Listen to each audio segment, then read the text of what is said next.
রহস্য, রোমাঞ্চকর, media related এবং টেকনিক্যাল ভিডিও দেখতে সাবস্ক্রাইব করুন all in one JK mix এবং পাশের বেল আইকনটিতে চাপ দিতে ভুলবেন না প্রত্যেকটি ভিডিওর নোটিশ পেতে। হ্যালো ভিউয়ার্স, আমি Zahid Khan, all in one JK mix আপনাদের সবাইকে স্বাগতম। আজকে আমি কথা বলবো ভিভো এপেক্স সম্পর্কে। ভিভো এপেক্সই ওয়ার্ল্ডের একমাত্র ফোন যে ফোনের কিনা 98% ডিসপ্লে ব্যবহার করা হয়েছে। এক সময় এটা আমাদের কল্পনা ছিল, সেটা আজ বাস্তবে রূপান্তর করেছে ভিভো এপেক্স। ফুল ভিশন ডিসপ্লে যুক্ত এই ফোন দেখে আপনার মনে প্রশ্ন উঠতে পারে যে ফোনের ফ্রন্ট সাইড যদি পুরোটাই ডিসপ্লে হয় তাহলে সেলফি ক্যামেরা কই গেল, ফ্রন্ট স্পিকার কই গেল, প্রক্সিমিটি সেন্সর কই গেল, ফিঙ্গারপ্রিন্ট স্ক্যানারই বা কই গেল। যে কোম্পানি আমাদের কল্পনাকে বাস্তবে রূপান্তর করেছে সে কোম্পানি কি এতটুকু ভাবেনি?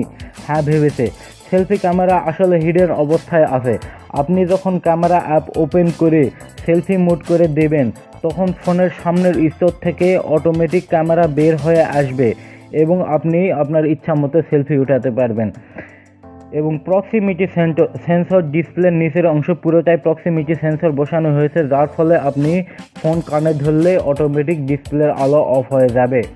এই ফোনে কোনো ফ্রন্ট স্পিকার ব্যবহার করা হয়নি, কারণ ডিসপ্লে ভাইব্রেটরের মাধ্যমে সাউন্ড সৃষ্টি করবে, যার ফলে আপনি শুনতে পাবেন। আর এই ফোনের ডিসপ্লের অর্ধেক অংশ ফিঙ্গারপ্রিন্ট স্ক্যানার হিসেবে ব্যবহার করা হয়েছে।